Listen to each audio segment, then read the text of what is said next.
What happened to prisoners of war in ancient empires, hey guys? Tonight, we're settling into a story that's as old as human conflict itself. So you can dim the lights, grab a blanket, maybe sip on some tea, and let's drift back to a world where war was constant. Empires rose and fell, and the unlucky souls caught in the middle were, well, not exactly treated to five-star accommodations. Because if you were a prisoner of war in the ancient world, your options ranged from not great to absolutely horrifying. And yet there's something oddly calming about exploring how predictable these outcomes were. You could almost make a chart: enslaved, sacrificed, conscripted, or sometimes, if your captors were feeling whimsical, just casually massacred. Comforting in a bleak way, right?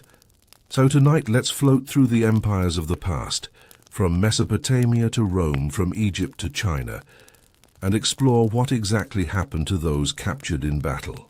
Think of it as a guided tour through the world's earliest HR department for human misery.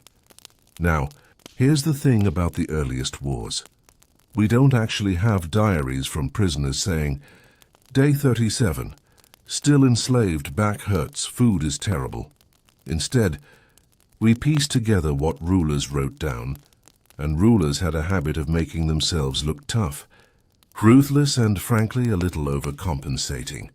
If a king said he utterly destroyed his enemies, that usually meant he took some captives, enslaved them, and then bragged about killing everyone anyway. Take Mesopotamia, for instance. The Sumerians were the first to leave us with war stories carved on stone tablets, because of course they did. Stone lasts longer than gossip. When King Eannatum of Lagash defeated Umma around 2450 BCE, he made sure everyone knew he smiteth them mightily, which is ancient code for, "I turned their people into free labor for my city's irrigation projects." So congratulations. You went from defending your homeland to digging ditches for someone else's crops. And it wasn't just ditch digging. Prisoners could be shuffled into temples as offerings to the gods, because nothing says, "Thank you, divine beings," like handing over some traumatized villagers. Some of them were even worked to death in construction, essentially fueling the world's earliest real estate boom. Those iconic ziggurats. Yeah, a lot of tired, defeated people probably hauled those bricks, but Mesopotamia also gave us another charming tradition: prisoner parades. Victors liked to line up their captives, strip them of weapons, and make a big public show out of how helpless they looked. This was part humiliation, part psychological warfare. Because nothing motivates loyalty among your own people like watching your enemies being paraded around like props in a bad play. Let's drift a little further down the Nile. Because ancient Egypt had its own flair for handling POWs, pharaohs loved to paint their victories on temple walls, and the artistic theme was fairly consistent. You'd have the pharaoh larger than life, holding a mace over a kneeling foreigner who looked suspiciously generic. These poor captives became living billboards of Egyptian dominance. But in real terms, Egyptian captives usually ended up as slaves. Many were shipped back to work on state projects. Again, think pyramids and temples. Though contrary to the popular myth, not every brick was placed by a POW. Still, war captives made a nice labor pool when you wanted to expand your empire without paying minimum wage. And sometimes pharaohs went a step further. They would give prisoners as gifts to temples like divine donations. Imagine being handed over to a priest as a living offering. Great for the gods, less great for you. And then we have Assyria, the ancient world's overachievers in cruelty. If you want to fall asleep to something both grim and oddly repetitive, Assyrian royal inscriptions are perfect. Every king boasted about flaying, impaling, or blinding prisoners. They treated this less like war crimes and more like a personal brand. Ashurbanipal once bragged about putting a dog chain through the jaw of a captured king and keeping him like a pet. Because apparently, conquering your enemy wasn't satisfying unless you turned him into a very unwilling Labrador. Of course, not every prisoner was tortured. Many were deported, shipped off en masse to distant corners of the empire. This was part punishment, part strategy. Move entire populations around, and they're too disoriented to rebel. It was like ancient gerrymandering, but with fewer voting rights and more ox carts. And let's float east for a moment into the world of ancient China. Chinese dynasties had a long tradition of turning prisoners into both symbols and tools. During the Shang dynasty, captives were sometimes used in ritual sacrifices. Yes, literally buried alive or decapitated to appease ancestors. Later dynasties were a little more practical, meaning they enslaved prisoners for agriculture or military service. The Han dynasty, for example, loved conscripting captured nomads into their frontier garrisons, which is a bit ironic. Imagine being forced to guard the border against your own people. Meanwhile, in ancient Greece, things were a bit more entrepreneurial. If you were captured in battle, chances were you'd be sold on the international slave market. Cities like Athens didn't exactly keep POWs around for decoration. They cashed in. And for some, this was wildly profitable. Enslaved captives could end up rowing triremes, working in mines, or serving as domestic slaves.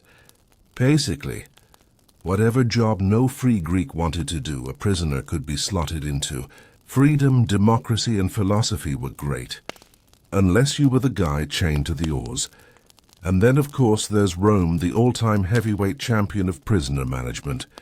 Rome turned POWs into an economic engine. Defeated peoples weren't just a nuisance, they were revenue. Mass enslavements after wars pumped thousands into Roman households, fields, and gladiatorial schools. Yes, gladiators, because nothing says welcome to the Roman family like being tossed into an arena with a sword and told to entertain the crowd. Rome industrialized human misery, scaling it up to match their endless conquests. And when they wanted to send a message, they really leaned into public execution. Remember Spartacus. When his rebellion was crushed, 6,000 captured rebels were crucified along the Appian Way. That's less justice and more billboard campaign of death, but it wasn't all doom. Some prisoners in Rome could earn freedom. Manumission was a thing, and in rare cases, if you were high-ranking enough, you might even get paroled, ransomed, or absorbed into Roman elite society. But for the average person, expect shackles, hard labor, and maybe an eventual place in someone's family tree as that great-great-grandparent nobody talks about. So, across empires, the fate of prisoners usually boiled down to 4 paths: death, slavery, sacrifice, or forced assimilation. And while the details varied, the underlying theme was the same. Being captured was not a twist ending where things turned out okay. But here's where it gets strangely calming. History shows us just how consistent human behavior can be. From Mesopotamia to Rome, Egypt to China, people kept reinventing the same wheel of suffering, dressing it up in different cultural costumes. And yet, out of all that misery, entire civilizations were built. Temples rose, cities expanded, and empires thrived, all balanced precariously on the backs of prisoners of war. And that's just the opening act. In our next stretch, we'll drift deeper into the specifics, the human stories, the royal propaganda, and some oddly personal accounts that slipped through. Because behind every inscription of "I destroyed them utterly" was a real person, carrying bricks, plowing fields, or waiting for a ransom that never came. Assyrian cruelty, Spartan servitude, and Rome's human economy all right. So let's float deeper into this river of history, where the current takes us through some of the most colorful, or maybe the most terrifying examples of what actually happened to war prisoners. If part 1 gave us the big overview, then part 2 is like zooming in slowly, candlelight flickering over the details. And we're starting with the Assyrians, because if anyone in the ancient world made prisoner management into a cruel art form, it was them, the Assyrians, overachievers in violence.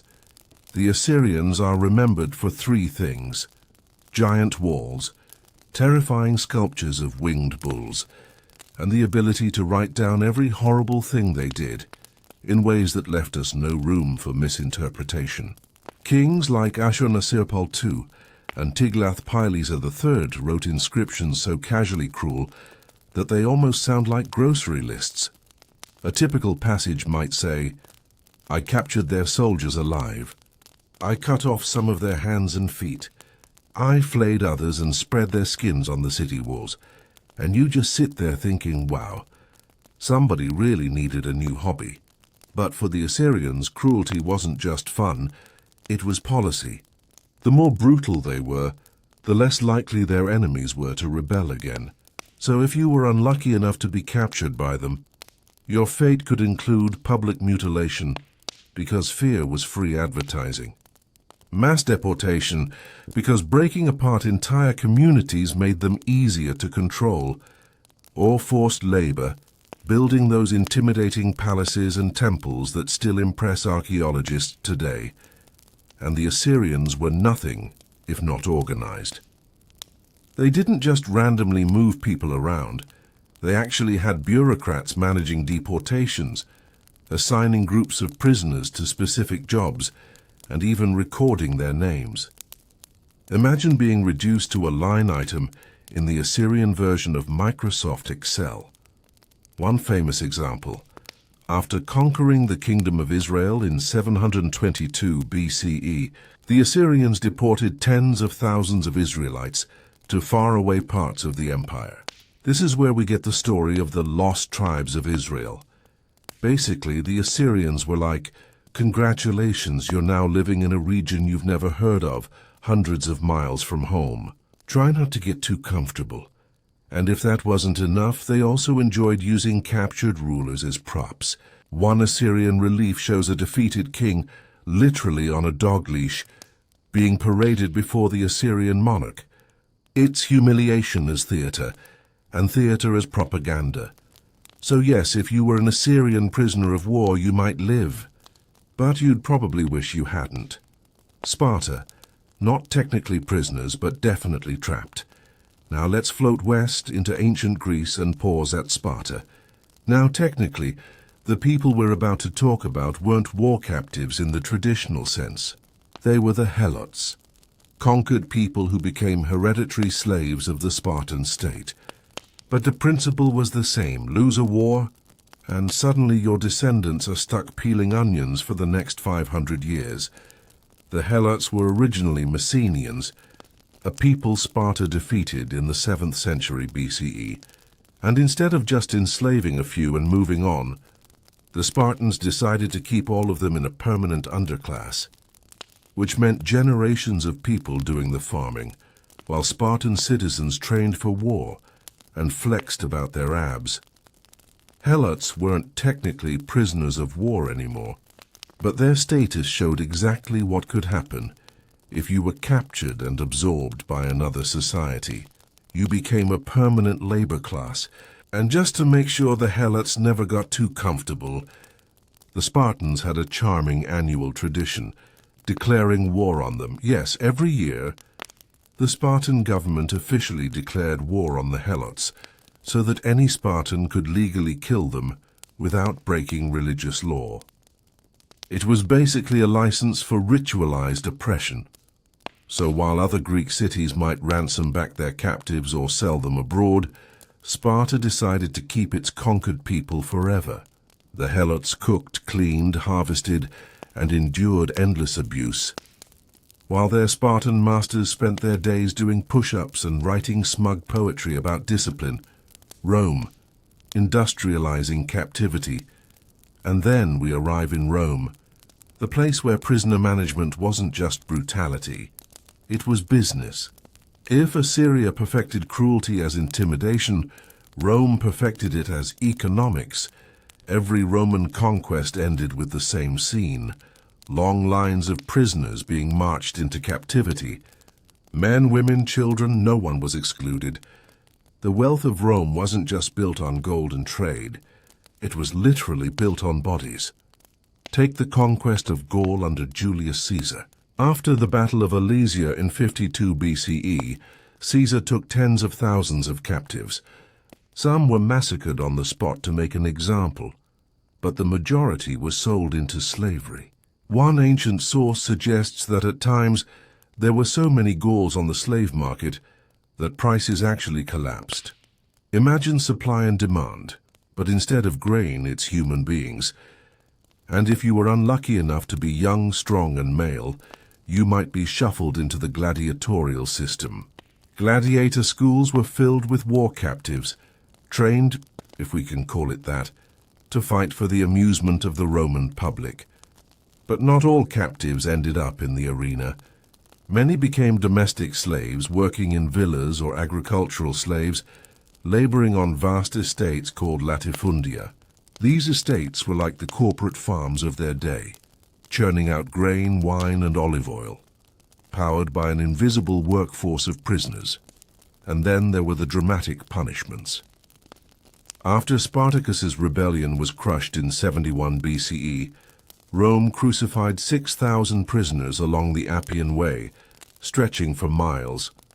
It wasn't just execution, it was a billboard of horror, a way of telling everyone, don't try this again. But here's where Rome got weirdly pragmatic. High-status prisoners, kings, generals, nobles, were often treated very differently. Instead of being thrown into slavery, they might be paraded in a Roman triumph, the ultimate victory parade, and then either executed, kept under house arrest, or occasionally allowed to live in semi-comfortable exile. One famous case is Vercingetorix, the Gallic leader who fought Caesar. He surrendered dramatically, throwing down his weapons at Caesar's feet. He was kept prisoner for years, dragged through the streets of Rome during Caesar's triumph and then executed, which is a bit like being invited to a party only to discover you're the entertainment. But sometimes, if Rome wanted to look merciful, they spared these leaders. They might even incorporate them into Roman society as client kings. Because nothing says we own you, like forcing your former enemy to rule on your behalf while paying tribute. A strange kind of consistency when you zoom out, you notice how similar these systems really were. Assyria terrorized, Sparta enslaved, and Rome monetized. Different cultures, same underlying logic. Prisoners of war weren't individuals anymore, they were tools. They were building blocks of empire, living reminders of conquest, and occasional props for royal bragging rights. And what's oddly soothing, in a bleak way, is how predictable it all became. No matter where you go in the ancient world, if you were captured, your fate could be slotted into a handful of categories: humiliation, death, slavery, or assimilation. Sometimes all of them, one after another. The Assyrians made cruelty into a message. The Spartans made captivity permanent. And the Romans turned it into an industry. And through it all, the lives of these prisoners were the silent backbone of empire, unacknowledged, exploited, and eventually forgotten, but not completely. Because every now and then their presence shows up in art, in inscriptions, in the occasional complaint scribbled on papyrus. Little traces that remind us that behind every great civilization, there was always a shadow population, dragged along unwillingly, paying the price. And as we drift onward, we'll keep uncovering more of these stories. In the next part, let's move beyond the Mediterranean and talk about other corners of the ancient world, like how Egypt made war captives into divine offerings, how Persia tried a more civilized spin on things, and how China turned enemies into both sacrifices and soldiers, because the variety may surprise you. And by variety, I mean the many creative ways humanity has recycled the same four bad options. Pharaoh's Persians and the prisoners of the Middle Kingdoms. So here we are again, blankets tucked, eyes maybe half closed, drifting further back into time.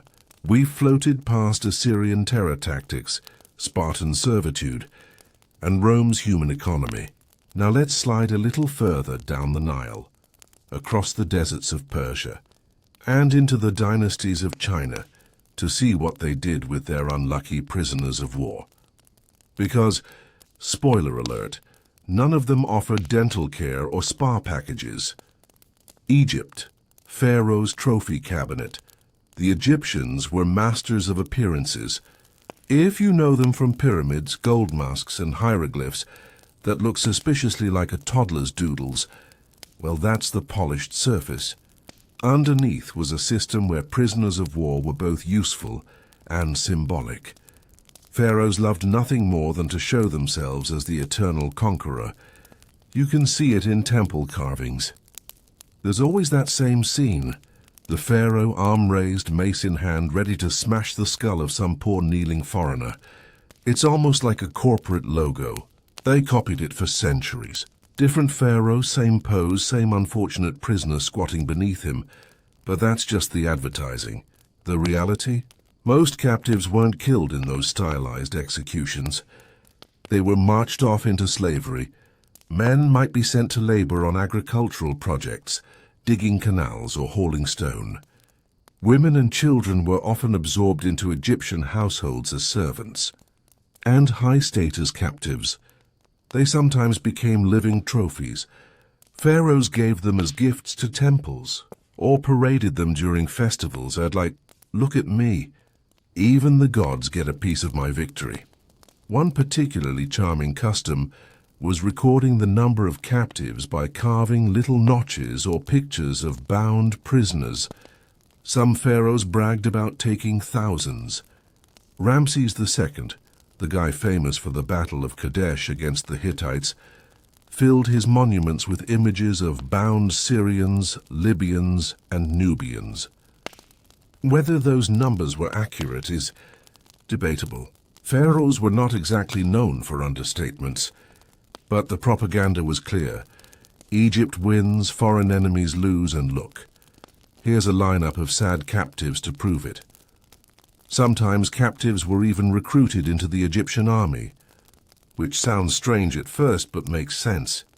Egypt needed manpower, and what better way than to take defeated enemies and hand them spears? Of course, they were kept under watch, because nothing says we trust you like forcing you to fight for the empire that just conquered you. And for the unluckiest, human sacrifice wasn't exactly common in Egypt, but there are scattered hints of captives being killed during certain rituals, especially in earlier dynasties. The logic was simple. What better way to thank the gods than by offering them an enemy, neatly bound and dispatched at the altar? So in Egypt, prisoners could end up as slaves, soldiers, sacrifices, or bragging rights. A versatile little menu. Persia. Conquer and incorporate. Now let's drift east into the world of Persia. The Persian Empire under Cyrus the Great and Darius liked to think of itself as a more enlightened alternative to the brutal Assyrians. And in some ways they were. Persia was less about flaying people alive and more about absorbing them into the empire. Cyrus, for example, was famous for his benevolence. When he conquered Babylon in 539 BCE, he didn't sack the city or massacre its people. Instead, he strolled in, restored local temples, and let the Babylonian gods stay put. Captives weren't usually tortured for sport. They were often resettled, integrated into the Persian system, and sometimes even given positions in administration.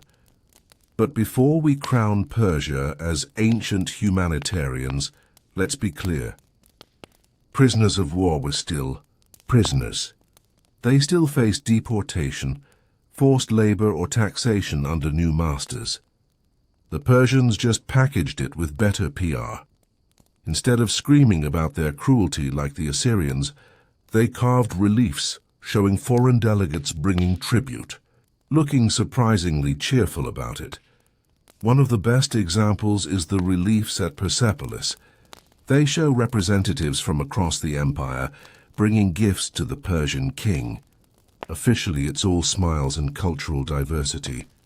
Realistically, many of those people were the descendants of conquered enemies, now dressed up and performing loyalty theatre. The message was clear. The great king rules, and even his prisoners line up politely to hand him presents. Persia also made heavy use of prisoners in military service. Their empire was vast, covering from Egypt to India, and they needed armies everywhere. Captives from one region might be shipped off to fight in another, reducing the risk of rebellion. If you were captured in, say, Anatolia, you might find yourself marching east to guard the frontier against nomads. Congratulations, you've been outsourced. And for high-status captives, Persia sometimes played the long game. Instead of killing rival kings, they might keep them under comfortable arrest. This both neutralized threats and gave the Persians hostages they could use for leverage. Killing an enemy king could rally his people. Keeping him alive but powerless kept things quiet. So compared to Assyria, Persia looked positively humane. But really it was the same machine. Conquer, deport, enslave, recycle, just with better marketing and fewer blood-curdling inscriptions. China, sacrifices and soldiers, and now we drift further east, into ancient China, where the treatment of war captives varied wildly depending on the dynasty. Sometimes humane, sometimes ritualistic, sometimes terrifyingly efficient. Let's start with the Shang dynasty, c. 1600–1046 BCE. They had a fondness for human sacrifice, and war captives made up a big part of that supply chain. Archaeologists have uncovered mass graves near Shang royal tombs, filled with beheaded or buried alive captives. They weren't just sacrifices to gods, but also attendants for dead kings, which is a grim way of saying, "Congrats, you're coming with me into the afterlife." Moving into the Zhou dynasty, the large-scale ritual killing tapered off. Instead, prisoners were more often enslaved or forced into agricultural labor, which is a bit of an improvement, though less likely to be sacrificed isn't exactly a glowing job review. Then came the Qin dynasty. Yes, the one with the terracotta army. Qin Shi Huang, China's first emperor, was ruthless about consolidating power. When he conquered rival states, mass killings of prisoners were recorded. One notorious episode describes the execution of 400,000 captured soldiers from the state of Zhao. Now, was that number exaggerated? Almost certainly. Ancient chroniclers loved a big number.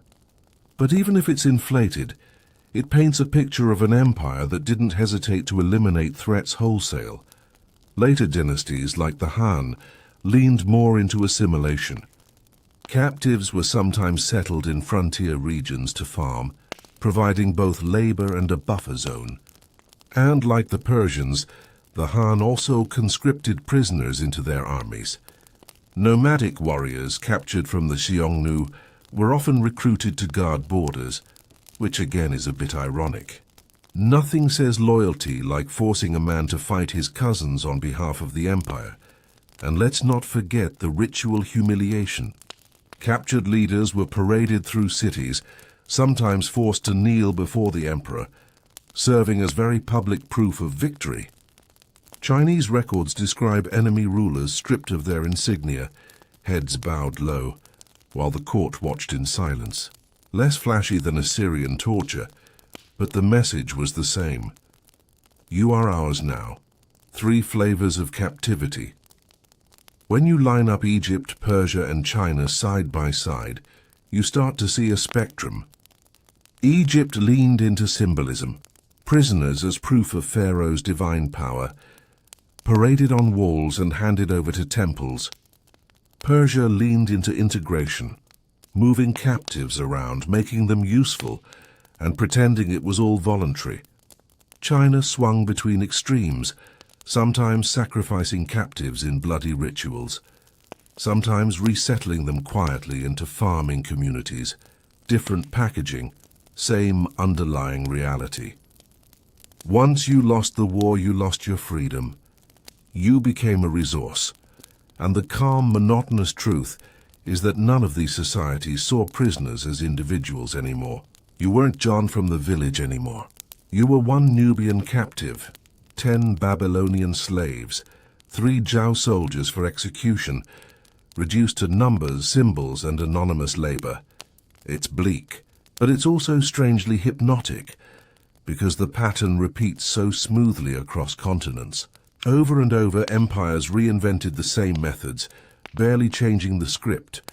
And in our next slow drift, we'll keep moving. We've seen Egypt, Persia, and China. Next, we'll wander into the margins, the Celts, the Hittites, the Maya, and other cultures who had their own creative spins on what to do with the unlucky souls of war. Because trust me, humanity has never run out of ways to recycle its enemies. Celts, Hittites, and the Maya, captivity on the cultural fringe so far. We've walked through the big-name empires, Egypt, Persia, China, Rome. But not all ancient cultures built giant bureaucracies or endless monuments. Some preferred oral traditions, sacred rituals, or simply terrifying their neighbors until no one messed with them. And yet the question of prisoners of war always popped up. No society could avoid it. War meant captives, and captives had to go somewhere. Let's float over now to the Celts of Europe, the Hittites of Anatolia, and the Maya of Mesoamerica. 3 very different worlds. 3 very different answers to the same old question. The Celts, heads as home decor the Celts, those wild tribes of Iron Age Europe, were famous for a few things. Fierce warriors, impressive mustaches, and an almost unsettling fondness for collecting human heads. If you were a Roman soldier, you probably had nightmares about facing Celtic warriors. They fought half-naked, sometimes fully naked, painted with woad, screaming like banshees. And if you were captured, well, let's just say they weren't sending you to a comfy villa. Celtic culture put huge importance on the human head. They believed it was the seat of the soul, the ultimate trophy. So when they captured enemies, decapitation was often step 1. Those heads could be displayed on chariots, nailed above doorways, or even preserved in cedar oil as long-term decorations. Imagine visiting a Celtic household and noticing a line of pickled heads on the mantelpiece. Oh, that. Just Uncle Brennus's little collection. Don't mind it, but not every captive was killed right away. Some were sacrificed in elaborate rituals. The Druids, Celtic priests, oversaw ceremonies where prisoners might be burned alive, drowned, or stabbed in sacred groves. Caesar himself wrote about the Celts using giant wicker figures filled with captives, set on fire as offerings to the gods. Was he exaggerating to make them look barbaric? Almost certainly. But archaeology has turned up enough ritual killings in bogs and lakes to suggest something like it really happened. Other prisoners were enslaved, though the Celts weren't as industrial about it as Rome. A captured warrior might spend his days farming or serving a chieftain, but more often, captives ended up as sacrifices, trophies, or bargaining chips. For the Celts, war wasn't just about conquest, it was spiritual theater. And prisoners were part of the cast, so if you fell into Celtic hands, you had a roughly equal chance of being displayed above the doorway, sacrificed in a bog, or simply enslaved until someone got bored. Not a great retirement plan. The Hittites, lawyers of the ancient world now. Let's float southeast to Anatolia, modern-day Turkey, where the Hittites ruled during the Late Bronze Age. And if the Celts were all about ritual drama, the Hittites were all about paperwork. The Hittites were famous for their legal codes and treaties. They loved writing things down, rules, exceptions, clauses. If the Celts were the horror movie directors of captivity, the Hittites were the corporate lawyers. So what did they do with prisoners of war? Well, it depended. Their laws spell out the possibilities. Prisoners could be enslaved, especially for agriculture. High-ranking captives could be ransomed back for a tidy profit. And sometimes prisoners were even absorbed into Hittite society, especially if they had useful skills. The Hittites also practiced something unusual: vassal treaties. Instead of killing rival kings, they often forced them to sign agreements promising loyalty, tribute, and troops, which meant captured rulers might walk away with their lives intact, but only as puppets of the Hittite king. This was less flashy than Egyptian smiting scenes or Assyrian mutilation, but more sustainable. The Hittites built stability by turning enemies into allies on paper, binding them with oaths and contracts. Prisoners of war, especially nobles, became tools of diplomacy. But don't imagine the Hittites as soft. Their records also describe plenty of forced deportations. Entire villages uprooted and marched across the empire to work the land. It was like Assyrian deportation, but with more legal clauses attached. So if you were a captive under the Hittites, your fate might not be instant death. Instead, you'd get a long, dull life of labor, or if you were really unlucky, endless negotiations about your ransom. Think of it as captivity with extra paperwork. The Maya, captivity as cosmic theater. Now let's cross the ocean, all the way to Central America, where the Maya created one of the most sophisticated civilizations of the pre-Columbian world. They built towering pyramids, complex calendars, and an entire writing system. And they also developed a very theatrical way of dealing with prisoners of war. For the Maya, war wasn't primarily about territory. It was about capturing people. Prisoners weren't an afterthought. They were the main goal. Captives became living offerings to the gods, props in ceremonies, and sometimes, oddly enough, celebrities. Elite captives, like rival kings or nobles, were especially prized. They were paraded through cities, humiliated in public, and often sacrificed in spectacular rituals. This wasn't done in private. It was staged for maximum drama. Imagine an entire city gathering in a plaza to watch a captured noble, dressed in elaborate costume, marched up the pyramid steps to meet his fate. And the methods. Decapitation was common, with heads sometimes turned into decorated skulls. Heart extraction, cutting open the chest and pulling out the still beating heart, was another option. If that sounds familiar, it's because the later Aztecs borrowed heavily from this playbook. But not every captive was sacrificed immediately. Some were kept alive for years, used as ritual ball game players, or even incorporated into the courts of their captors as symbolic dependents. Being paraded around as a defeated noble was humiliating, but it also meant people remembered your name. In a strange way, captivity made you immortal in Maya history. For lower status captives, the outcome was usually grim, but less glamorous.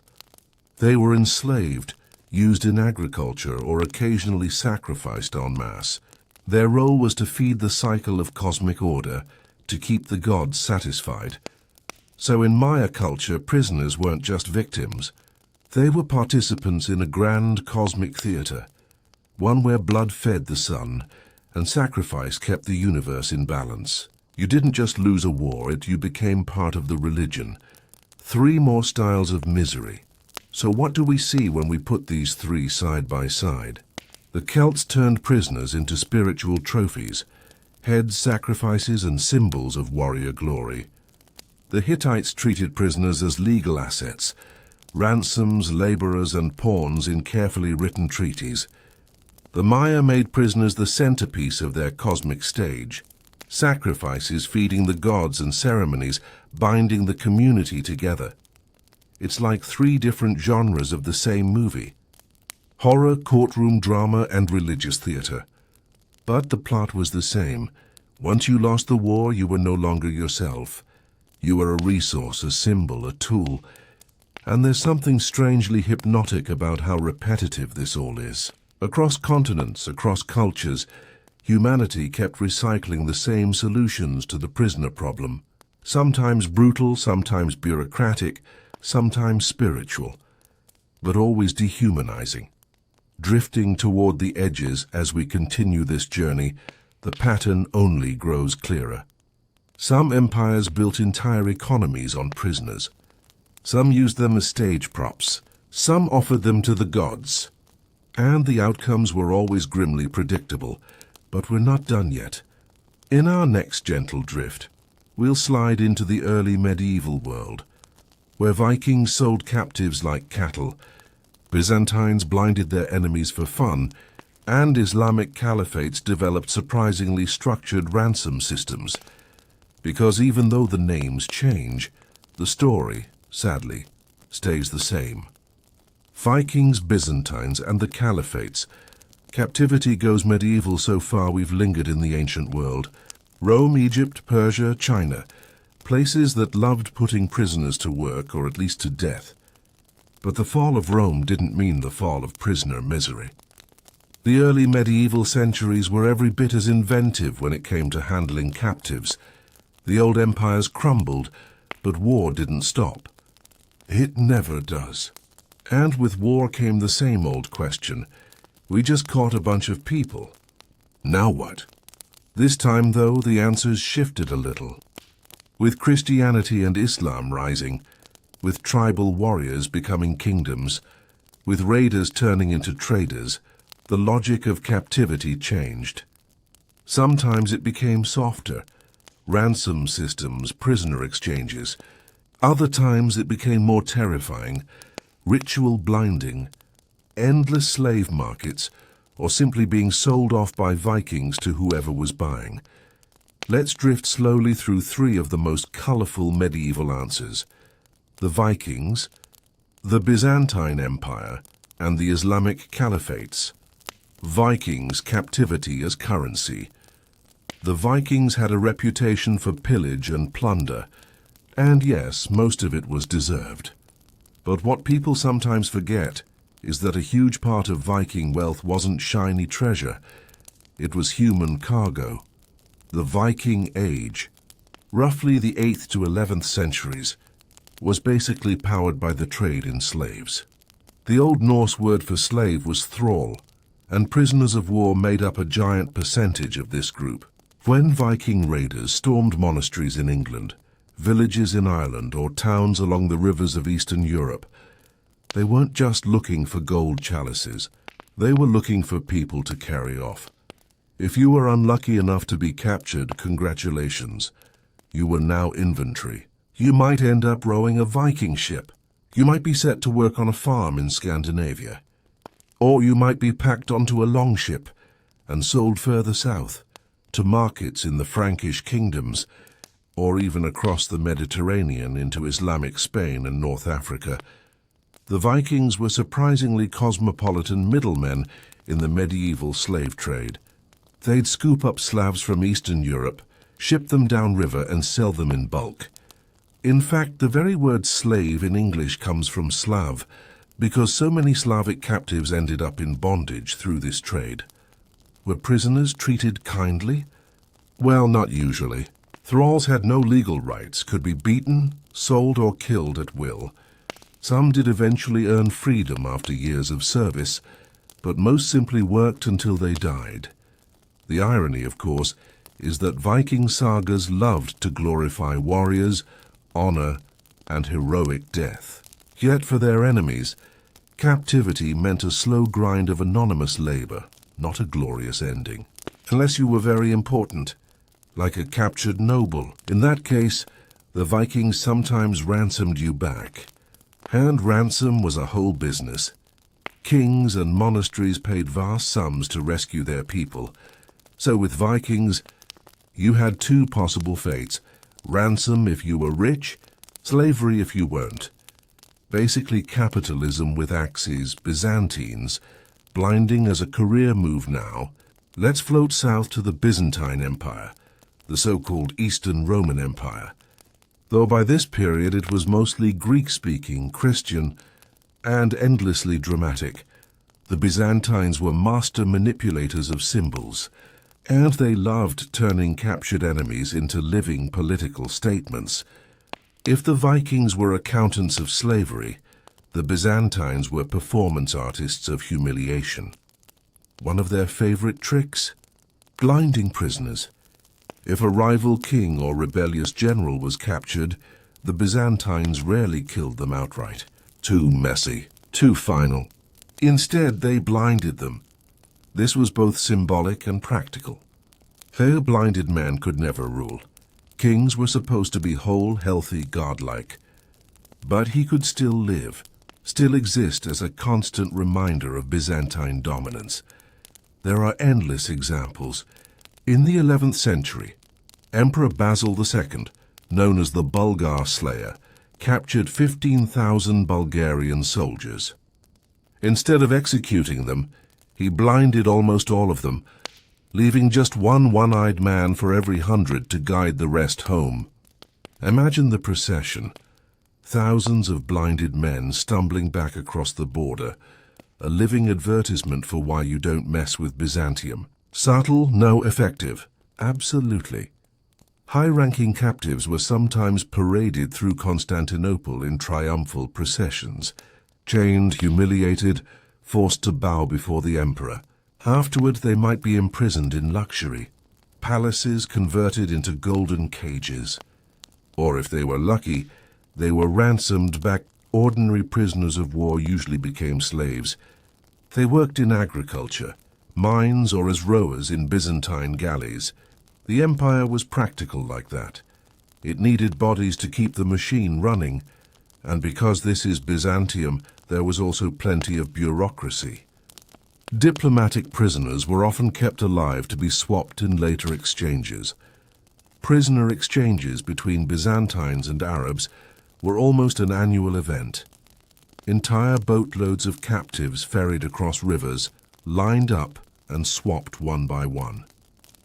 The records describe it like clockwork, complete with clerks checking off names.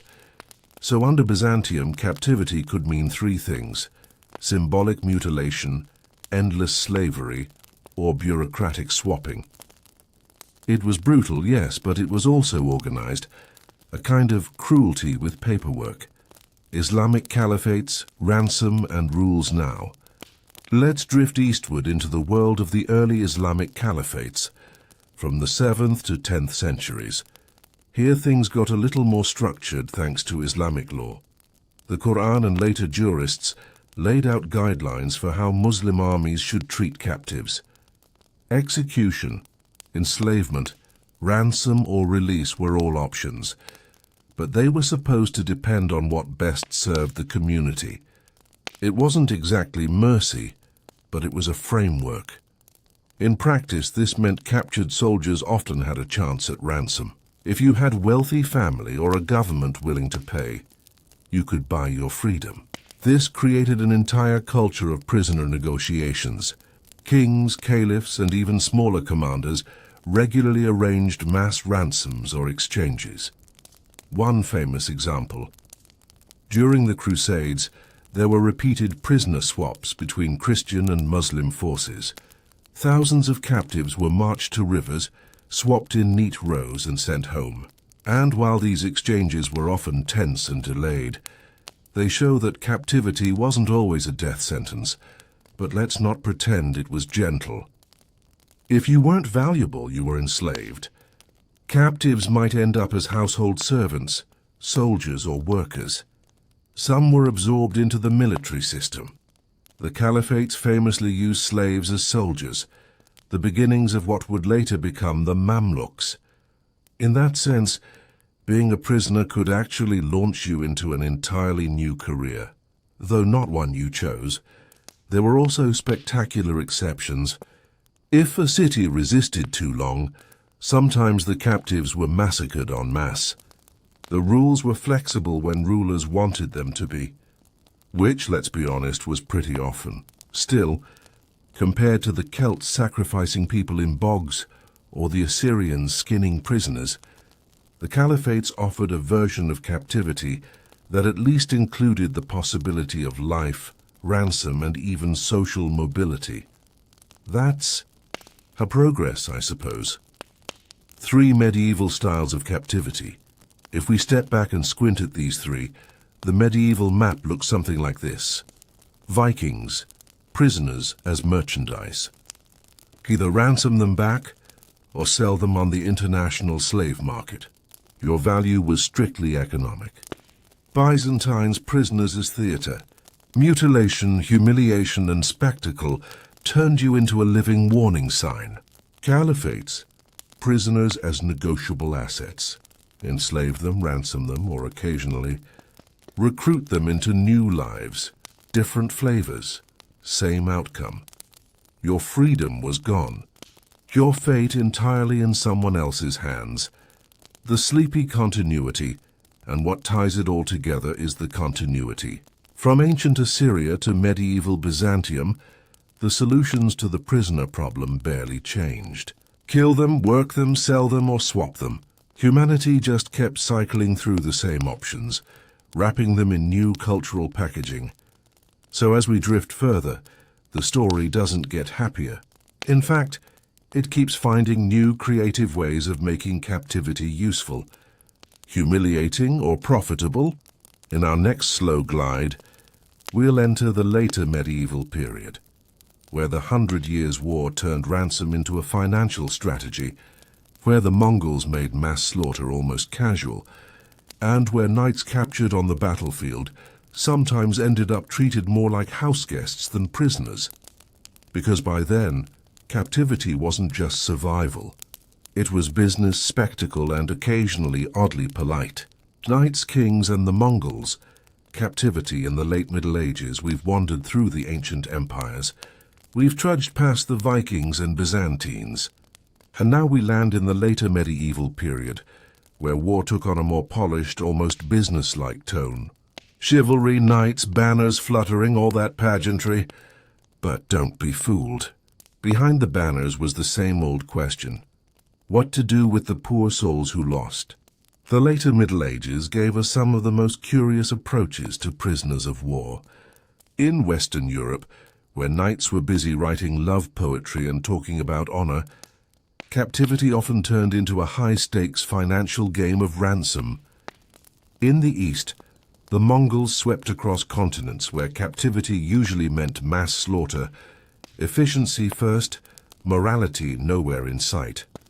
And in between, countless wars blended old brutality with new etiquette. So let's take this slow and steady. We'll start with the knights and ransom culture of France and England, wander into the polite cruelty of the 100 Years' War, and finally swing out to the steppes to see how the Mongols redefined hopeless. The rise of ransom, knights as walking piggy banks, if you picture medieval war in Western Europe. You might think of armored knights clashing on horseback, all in the name of glory. And yes, there was plenty of that, but underneath it all was an unspoken financial strategy. Knights were expensive, and capturing one was often more profitable than killing him. By the 12th and 13th centuries, ransom had become a central part of European warfare. If you captured a knight, you could demand a hefty price from his family, his lord, or even his king. It was basically medieval insurance fraud. You take someone alive, treat him decently enough that he doesn't die, and then cash in. This created some fascinating dynamics. Imagine being a knight on the battlefield.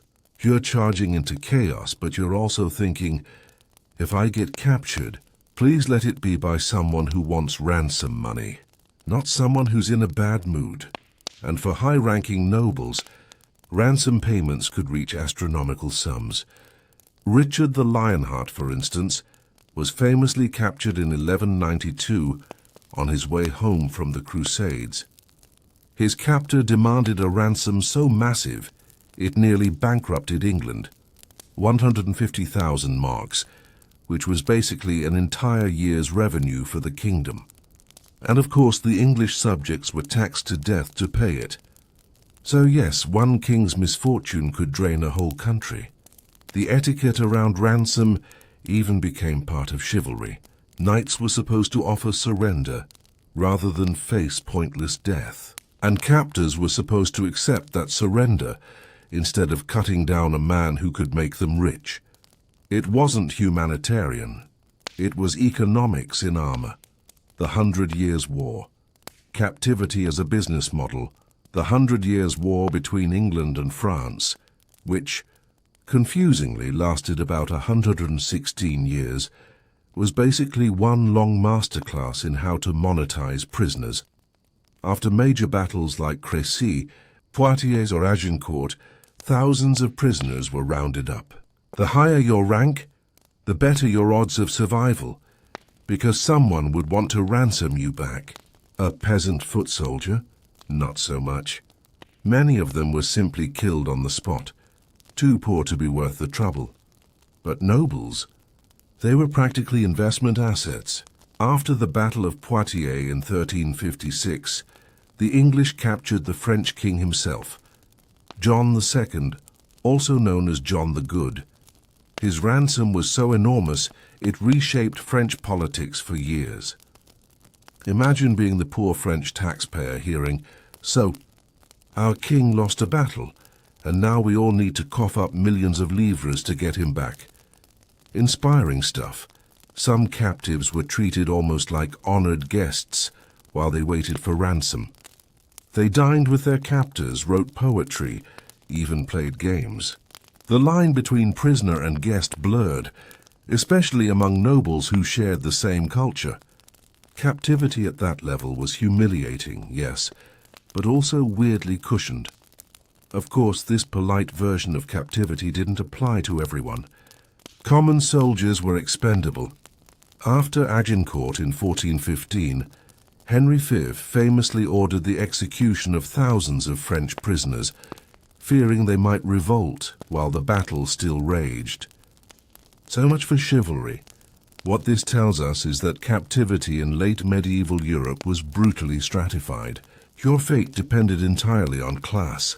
High-ranking nobles had a decent chance of surviving, even comfortably, because they were valuable. Ordinary fighters, they were disposable, their lives not even worth feeding. The Mongols, efficiency over mercy. While Western Europe was busy ransoming knights and playing courtly captivity games, the Mongols were rewriting the rules of warfare entirely. And spoiler, those rules didn't leave much room for mercy. From the 13th century onward, Genghis Khan and his successors swept across Asia and into Europe, conquering with terrifying speed. Their approach to prisoners of war was chillingly practical. The Mongols didn't waste time feeding or housing large groups of captives. If you resisted, they often killed everyone. Soldiers, civilians, sometimes entire populations. This wasn't just cruelty, it was psychological warfare. Cities that heard about these massacres often surrendered without a fight, desperate to avoid the same fate. When the Mongols did keep captives, it was usually for specific purposes. Skilled artisans, scribes, or engineers were spared and shipped back to serve the empire. Women and children might be absorbed into Mongol tribes, but ordinary soldiers? They were often used in the most expendable way possible, as human shields in the next battle. Captured men might be forced to march in front of the Mongol army, absorbing the first wave of arrows. It was military recycling, in the grimmest possible form. There are records of Mongols using prisoners to fill in moats, storm walls, or test enemy defenses. If you were unlucky enough to be captured, your new job might be dying in the most strategically useful way possible. And yet, the Mongols weren't always indiscriminate. They knew the value of propaganda, and occasionally released captives to spread stories of their brutality. Let a few survivors limp back home, babbling about rivers of blood, and suddenly your next target city was trembling before you even arrived. So under Mongol rule, captivity wasn't a system of ransom or negotiation. It was a blunt instrument. Kill most, use some, terrify all. A model of efficiency, if not humanity. Patterns in late medieval captivity. Looking at these three as Western Europe, the 100 Years' War and the Mongols, you can see the spectrum of medieval captivity. In Western Europe, captivity became a business transaction, where knights were commodities to be bought and sold back. In the 100 Years' War, captivity scaled up into a financial system where even kings were collateral. With the Mongols, captivity became a tool of fear. Stripped of mercy or economics, pure strategy. It's fascinating and bleak how the same concept of "we have these people we captured" could lead to such wildly different practices. One side wrote polite ransom contracts. The other side built mountains of skulls. The gentle drift forward as the Middle Ages rolled into the Renaissance. Captivity didn't vanish, it just kept evolving. In Europe, ransom systems grew more formalized, with entire legal codes about who could be ransomed and for how much. In the Ottoman Empire, captives fueled massive slave armies like the Janissaries. And across the seas, European explorers would soon be bringing back tales and captives from entirely new continents. But before we get there, we'll linger a little longer in the late medieval and early Renaissance period, where captivity was increasingly tied to statecraft, diplomacy, and the slow march toward modern slavery systems, because, as always, the story doesn't end. It just shifts shape. Renaissance ransoms, Ottoman janissaries, and Mediterranean slave markets. By the time the late Middle Ages gave way to the Renaissance, you might think humanity would have figured out a better way of handling prisoners of war. You know, something humane, something noble, something enlightened, but no. What really happened is that the systems of captivity just got more organized. Europe polished its ransom culture until it was practically an industry. The Ottoman Empire built entire armies out of captives, and the Mediterranean became a glittering, sun-soaked stage for slave raids, ransom negotiations, and endless stories of unlucky fishermen being hauled off to distant shores. So let's dim the lights, sink back and float into this new phase of captivity.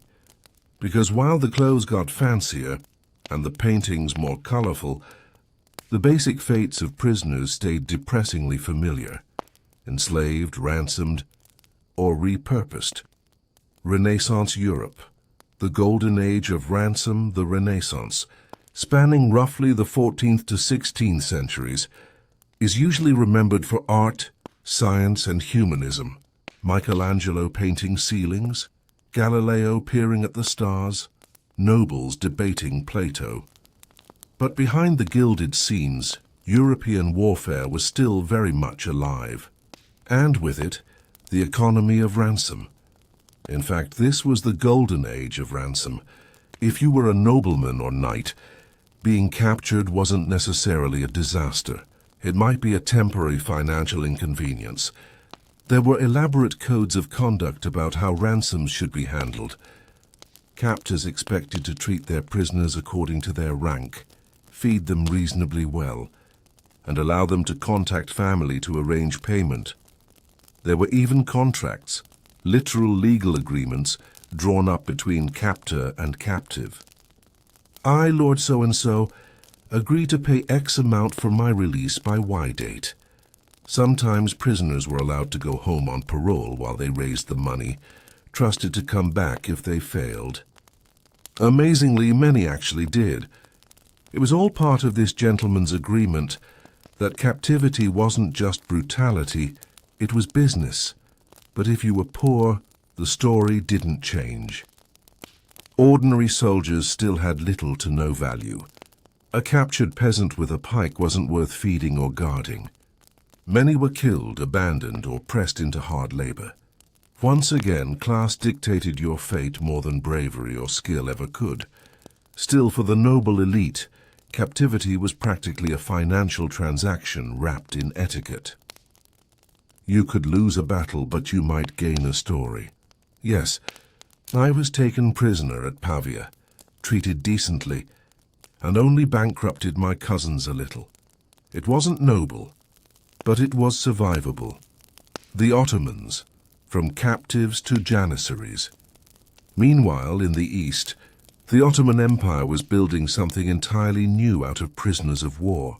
Where Western Europe saw captives as temporary problems, the Ottomans saw them as raw material.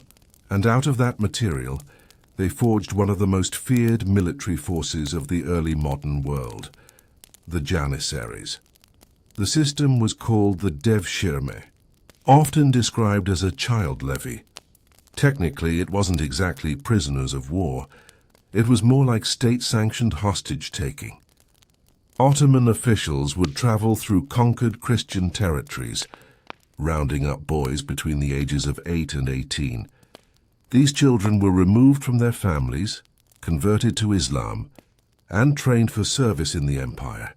Many became Janissary soldiers, elite infantry loyal only to the Sultan. Others became administrators, scribes, or even high-ranking officials. It's one of history's great ironies. Children taken as captives sometimes rose to wield enormous power, even ruling provinces or advising the Sultan himself. Of course, this wasn't exactly a happy career path. Families dreaded the devshirme. It was traumatic, it was coercive, and it tore apart communities.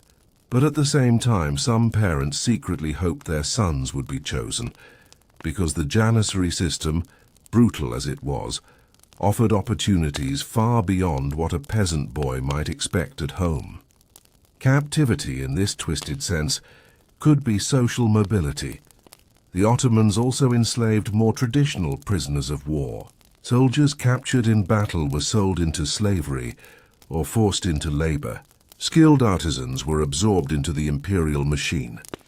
But the Janissary system stood out as uniquely Ottoman, a way of turning human captives into the empire's most loyal tools.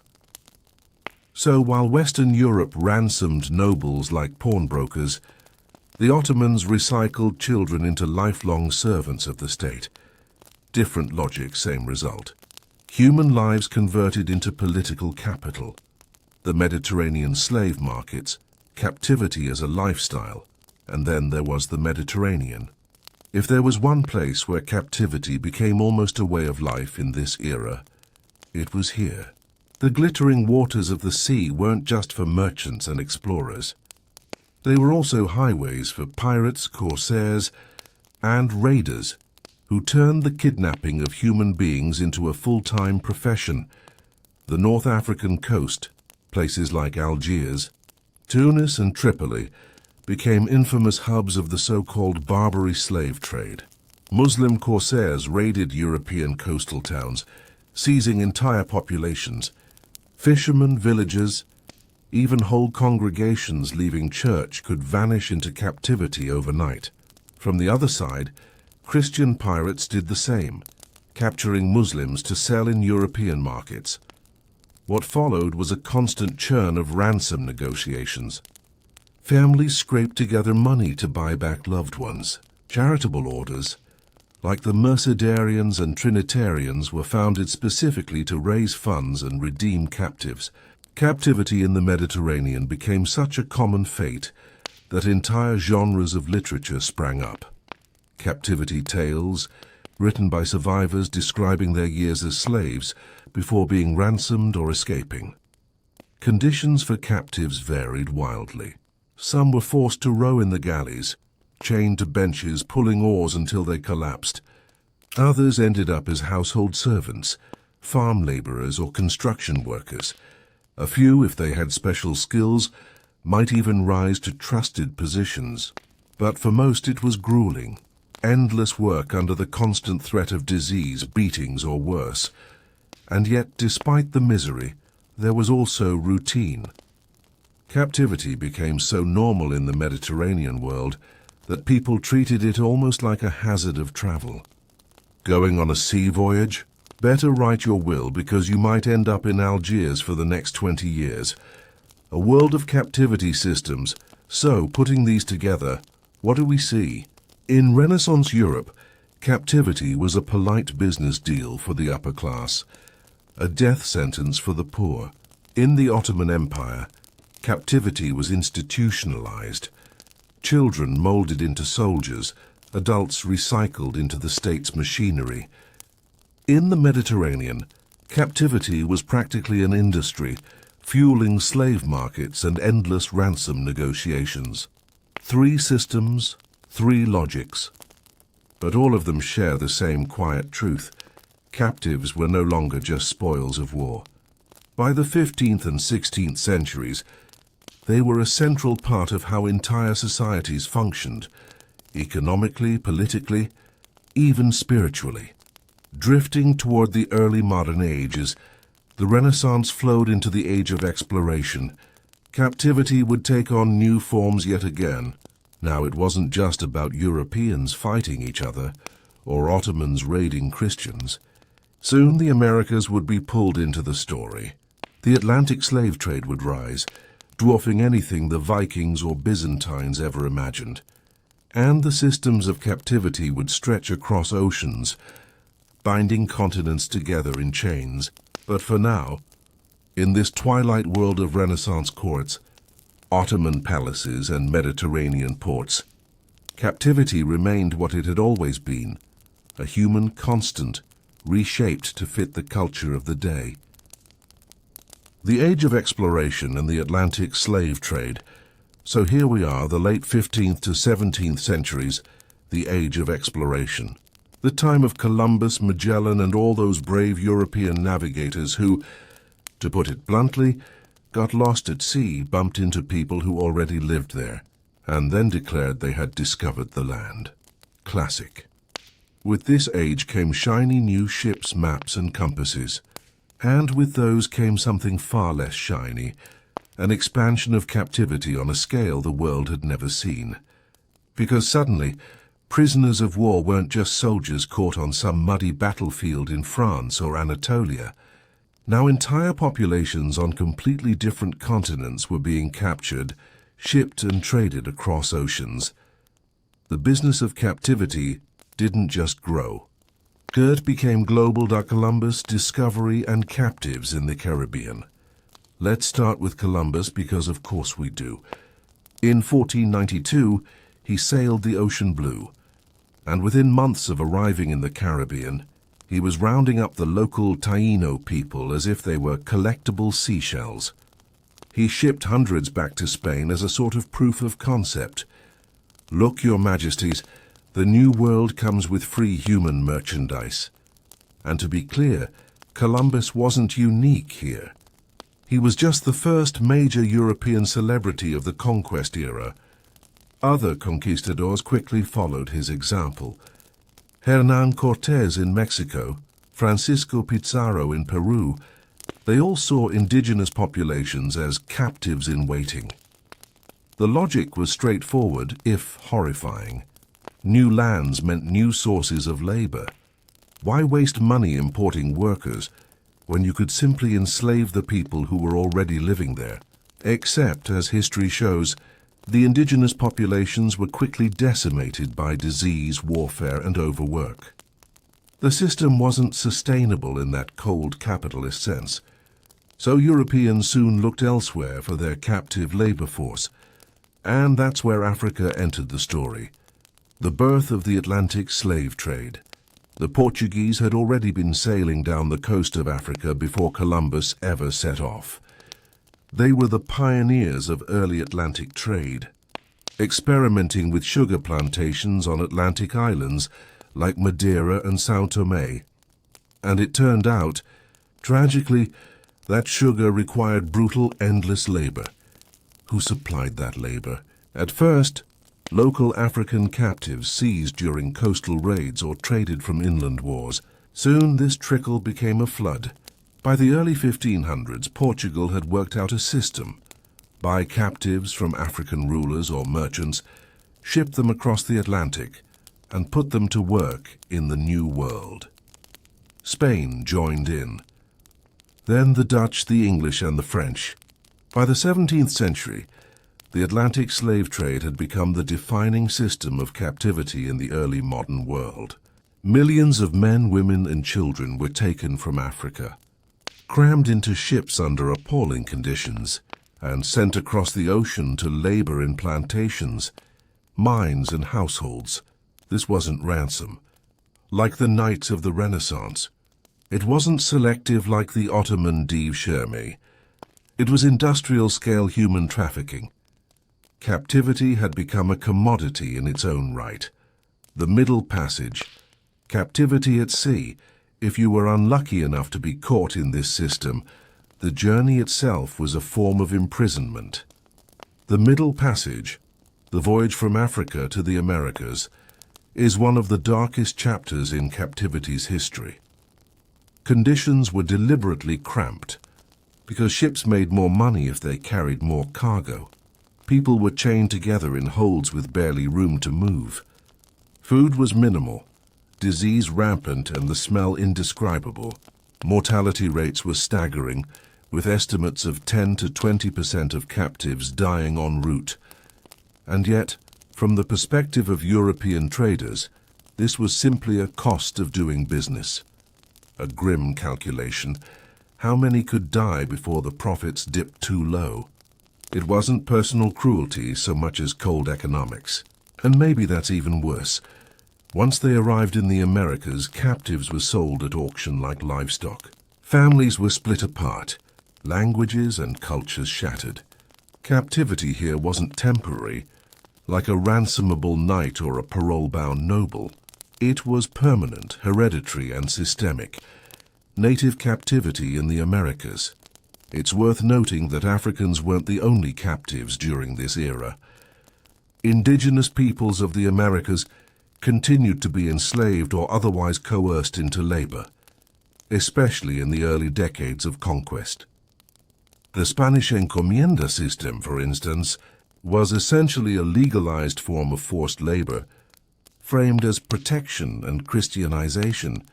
In reality, it was another system of captivity, one that blurred the lines between slavery and serfdom. Indigenous communities were bound to provide labor and tribute under the authority of Spanish lords. The system was defended as paternalistic, supposedly kinder than outright enslavement. But the result was the same: loss of freedom, exploitation, and a steady decline in population. European prisoners in the New World, and here's the ironic twist: captivity wasn't a one-way street. Europeans also ended up prisoners in the New World. Shipwrecks, raids, and colonial wars sometimes left Europeans in the hands of indigenous peoples. Some were executed, others enslaved, and a few were adopted into local societies. Captivity narratives, stories written by Europeans who had lived among indigenous communities, became a popular literary genre back home. They were often dramatized, filled with tales of suffering, resilience, and the occasional Stockholm Syndrome-style integration into new cultures. Of course, these accounts were usually filtered through European prejudices. They exaggerated hardships, demonized indigenous practices, and conveniently ignored the violence Europeans had inflicted first. Still, they remind us that captivity in this age wasn't limited to one group. It was a global condition, affecting anyone caught on the wrong side of conquest. The business of human beings. By the 17th century, the Atlantic slave trade had become a well-oiled machine. European powers established coastal forts in Africa to facilitate trade. African rulers and merchants played active roles, capturing and selling rivals or debtors. Plantations in the Caribbean, Brazil, and North America created an insatiable demand for labor. This was captivity as capitalism. No ransoms, no gentlemen's agreements. Just contracts, ships, and ledgers full of names reduced to numbers. The entire Atlantic economy came to depend on it. Sugar, tobacco, and eventually cotton poured into Europe, feeding wealth, while millions of African captives paid the human price. And the legacy was long. Unlike most earlier systems of captivity, which ended when wars ended or ransoms were paid, this one was generational. Children born into slavery inherited their parents' status. Captivity had become hereditary, embedded into law, society, and identity. A world permanently changed. So what happened to prisoners of war in the age of exploration? The answer is both simple and devastating. They stopped being temporary captives and started being permanent commodities. In the Caribbean and Americas, indigenous people were captured, enslaved, or coerced into labor. From Africa, millions were shipped across the Atlantic, beginning the largest forced migration in human history. Even Europeans, when unlucky, found themselves captives in strange lands, writing tales of suffering for readers back home. Captivity was no longer a local, occasional hazard of war. It had become global, racialized, and industrial. And once the Atlantic slave trade was established, it reshaped the world permanently. Colonial wars, Atlantic captives, and native traditions. So here we are, the 17th and 18th centuries. Powdered wigs, triangular hats, and the endless hum of colonial wars. By now the world wasn't small anymore. Oceans had been crossed, empires carved up continents, and captivity had gone global, and yet at its heart nothing had really changed. When armies clashed or villages burned, human beings were still scooped up and turned into bargaining chips, workers, or statistics in imperial reports. What did change was the scale. Captivity now spanned oceans. People captured in one hemisphere could vanish into another. Let's wander slowly through a few key landscapes: the European battlefields, the colonies in the Americas, and the forests where native practices collided with European expectations. European battlefields, the age of organized captivity. Back home in Europe, war was practically a seasonal event. France and Spain squabbled like feuding neighbors. Britain jumped in whenever it felt like flexing. And the Holy Roman Empire, if you can call that loose confederation an empire, kept dragging itself into continental conflicts. By this time, prisoners of war weren't just left to rot or enslaved. European powers had worked out semi-formal systems for dealing with them. Captives were often held in camps or garrison towns. Officers might be quartered in comfortable houses under something like house arrest. Ordinary soldiers were stuck in barracks or prisons, their fates depending on whether anyone thought they were worth exchanging. Exchanges became routine. Armies would negotiate prisoner swaps, often in batches. The paperwork was staggering. Think less romantic rescue and more administrative headache. Lists were drawn up, stamped, signed, and traded. Captivity was now part of the bureaucracy of war. Still, conditions weren't exactly humane. Food was scarce, disease rampant, and boredom crushing. Many prisoners died not in battle, but slowly in captivity, of neglect and overcrowding. But the trend was there. Europe was moving toward codified rules, the distant ancestors of modern laws of war. The Americas, prisoners in a new world. Meanwhile, across the Atlantic, captivity was as old as colonization itself. From the very first clashes between European settlers and indigenous peoples, prisoners were taken on all sides. For Europeans, native prisoners often became trophies or servants. They were paraded, humiliated, sometimes even sent back to Europe as curiosities, the human equivalent of bringing back an exotic bird.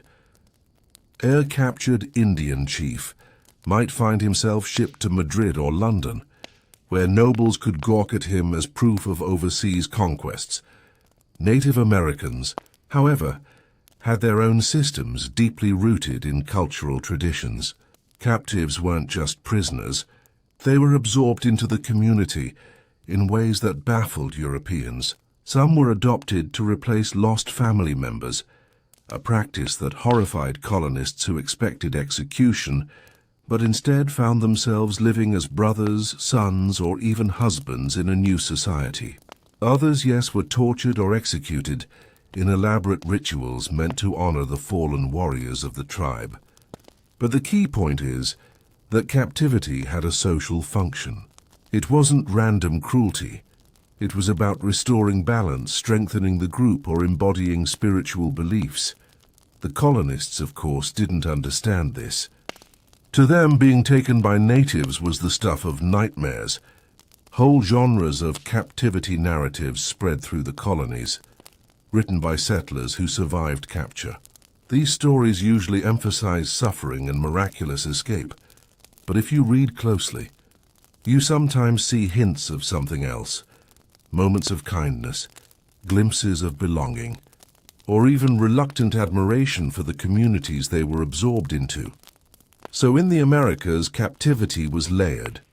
For the colonizers, it was humiliation or servitude. For natives, it was cultural ritual, social integration or vengeance.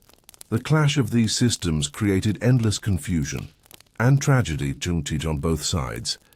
Slavery and war captives, blurred lines by now. The Atlantic slave trade was in full swing. Millions of Africans were being captured, shipped and sold into bondage. And while this wasn't exactly the same as being a prisoner of war, the two systems often overlapped. African kingdoms at times waged wars specifically to produce captives who could be sold to European traders. War itself became a pipeline for the slave trade. Their battlefield defeat might not mean death. It meant capture, chains, and a brutal voyage across the ocean.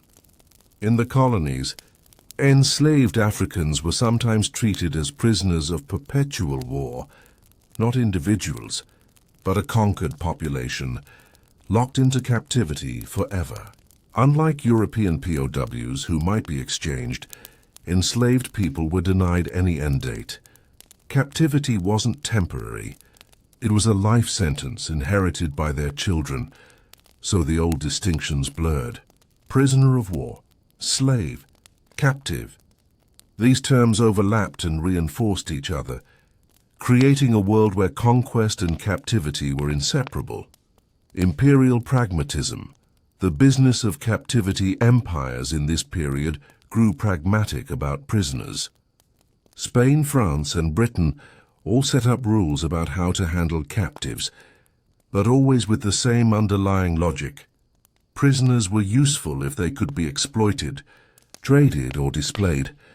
Captured soldiers might be exchanged for their counterparts. Captured civilians might be ransomed back to their communities. Captured natives might be forced into labor. Captured Africans might simply be folded into the slave trade. There's a cold efficiency in the records. Governors and generals discussed captives the way modern bureaucrats talk about office supplies. We have 200 prisoners. Please advise on disposal. Disposal, of course, didn't mean throwing them away. It meant turning them into something useful, labor, leverage, or propaganda. So while Europe polished its codes of war, the colonies remained laboratories of improvisation, places where old systems of ransom and slavery blended into new, often harsher realities. Toward the Enlightenment, by the 18th century, the Enlightenment was dawning. Philosophers were writing about liberty, reason, and the rights of man. Pamphlets circulated about freedom and equality. And yet in the very same decades, captives still filled ships, prisons, and plantations. It's one of history's favorite ironies. As intellectuals in Paris sipped coffee and debated human dignity, enslaved Africans were being whipped in the Caribbean. As politicians in London drafted polite treaties about prisoner exchanges, native children were being marched off to missions against their will. Captivity had become global, organized, and deeply entrenched. It wasn't going anywhere, but it was changing shape slowly, as the first murmurs of humanitarian reform began to surface, floating toward the modern age. So, to sum up this drowsy stretch, in Europe, POWs were managed through growing bureaucracies, swapped like chess pieces. In the Americas, captivity blended European conquest with native traditions, often in ways both terrifying and strangely intimate. And across the Atlantic world, the lines between war captives and enslaved populations blurred into one massive, tragic system of human exploitation. The age of exploration had become the age of empire, and prisoners of war were now part of a vast global machine. From here, the story drifts into the 19th century, when revolutions, Nation-states and industrial armies would transform captivity once again. But before we step into that, let's pause here in the long 18th century, where captivity had spread across oceans but still carried the same old human echoes: fear, loss, bargaining, and survival. Napoleonic camps, Civil War prisons, and the first laws of captivity. By the 19th century, captivity wasn't just a byproduct of war. It was a central institution. Armies expected to capture thousands. States had to plan for it. And the treatment of prisoners was no longer left entirely to chance or to the whim of some grumpy general. Slowly, very slowly, societies began to imagine that maybe captives weren't just spoils. Maybe they were human beings who deserved, if not comfort, at least survival. Let's drift across three landscapes: Napoleonic Europe, Civil War America, and the rise of international humanitarian rules. The Napoleonic Wars. Captivity on an industrial scale. The Napoleonic Wars, roughly 1803–1815, were essentially Europe's first taste of industrialized conflict. Millions of men were mobilized. Battles involved massive armies rather than medieval-sized bands of knights. And the result was predictable: huge numbers of prisoners. Britain, with its powerful navy, scooped up tens of thousands of French soldiers and sailors. These weren't ransomed noblemen sipping wine in some castle. They were ordinary men captured en masse and herded into prison camps. The most infamous was Dartmoor Prison in England. Built in 1809 to house French prisoners, it became a grim holding pen for thousands. Life there was monotonous and miserable. Food was basic, disease was common, and boredom was soul-crushing. Men passed time carving trinkets, playing games, or plotting escapes that almost never worked. Other prisoners were held on prison hulks, old ships moored in harbors, gutted and converted into floating jails. Conditions were appalling. Overcrowding, foul air, damp bedding, and rampant illness turned them into slow-motion death traps. Imagine being trapped on a rotting ship for years, knowing your war might end before your captivity did. And yet, for all the suffering, the Napoleonic era also shows the beginnings of restraint. Captives weren't routinely executed. Officers in particular were often treated with relative respect, sometimes even living in towns under parole, trusted not to run away. It wasn't humane in any modern sense, but compared to the slaughterhouse logic of earlier centuries, it was a shift. Napoleon himself wasn't above playing the captivity card. He used exchanges, paroles, and prisoner propaganda when it suited him.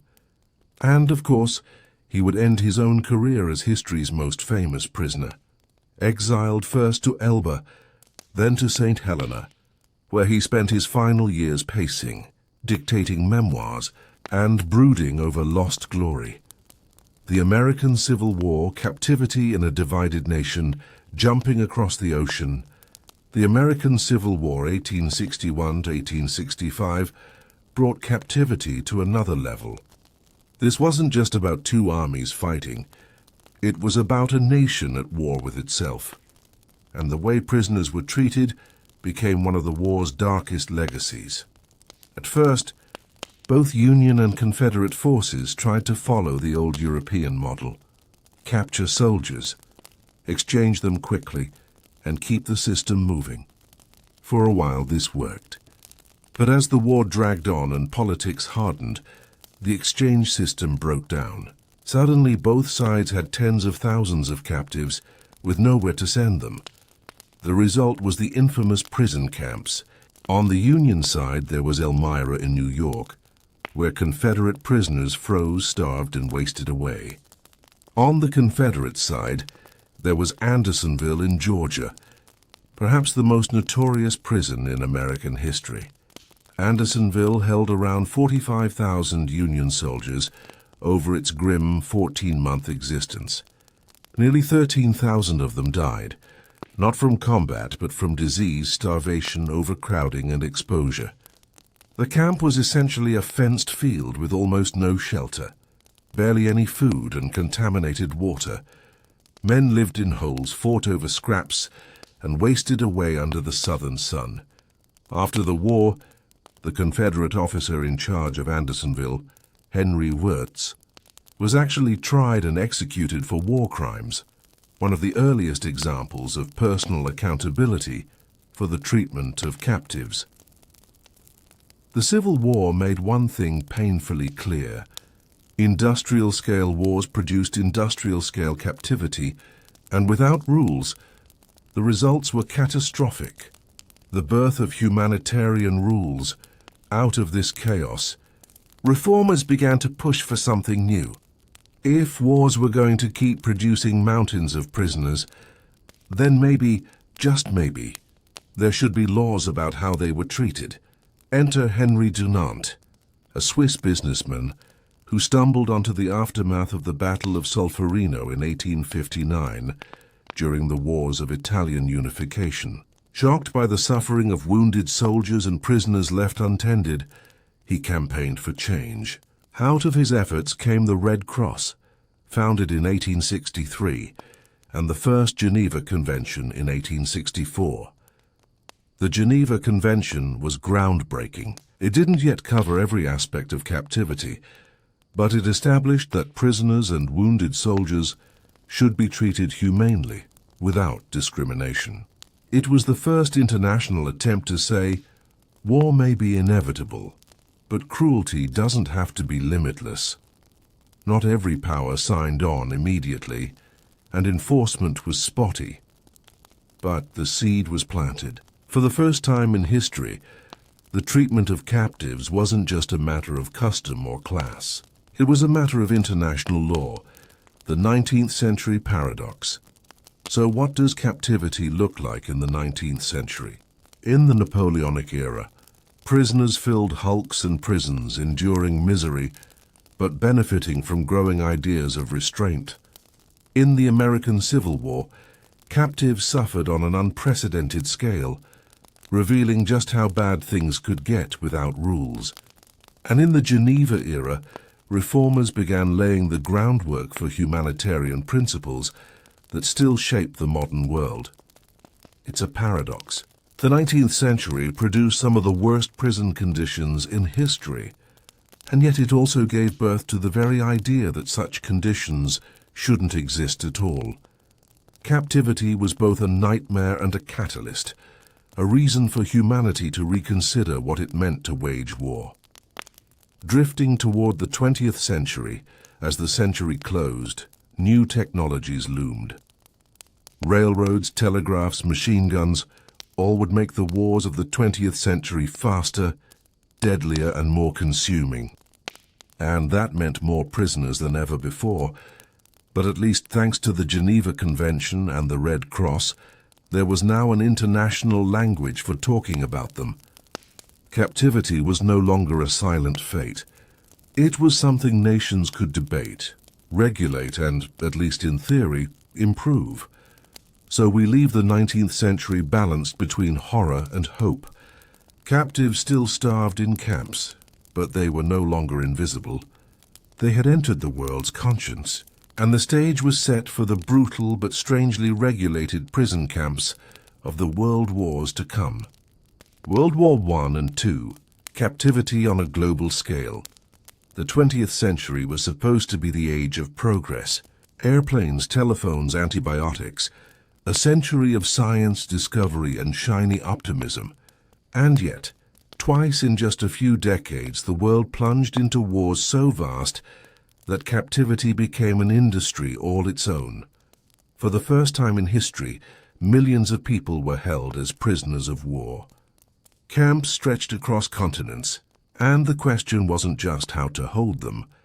It was whether humanity could hold on to even the most basic sense of decency in the middle of total war. World War I, Camps and Conventions, when A. World War I broke out in 1914, European nations thought the war would be short.